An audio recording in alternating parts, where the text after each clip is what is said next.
माननीय जिल्हाधिकारी साहेबांना निवेदन देण्यात आलेले आहे। महाराष्ट्र शासनाच्या वतीनं 1 एप्रिल पासून रेशनिंग धान्याबाबत काही घातक अटी घालणार आहेत। त्या अटीमध्ये केवायसीच्या नावाखाली किंवा डुप्लिकेट कार्ड शोध मोहीमच्या नावाखाली ज्यांच्या घरी घर आहे स्वतःचं आणि त्यांची गाडी आहे आणि ज्यांनी इन्कम टॅक्स भरतात ते सगळ्यांचे रेशनिंग कार्ड बंद करायचं हे षडयंत्र महाराष्ट्र शासनाच्या वतीनं चालू करणार आहेत।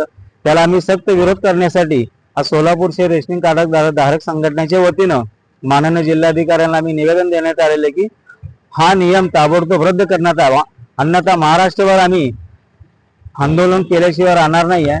म्हणून महाराष्ट्र शासनाला आम्ही सर्व सोलापूरकरांच्या व सर्व रेशनिंग कार्ड धारक संघटनेच्या वतीनं धारकांच्या वतीनं विनंती करतो की आपण हा जाचक अटी न लावता जे अन्न सुरक्षा कायद्याखाली प्रत्येकाचा अधिकार आहे की ज्यांना प्रत्येकाला अन्न धान्य रेशनचं धान्य मिळालंच पाहिजे, पण डुप्लिकेटच्या रेशन कार्डच्या नावाखाली ज्यांचं घर आहे आणि ज्यांची गाडी आहे त्यांना जर रेशन धान्य बंद होत असेल तर आम्ही कदाचित सहन करणार नाही।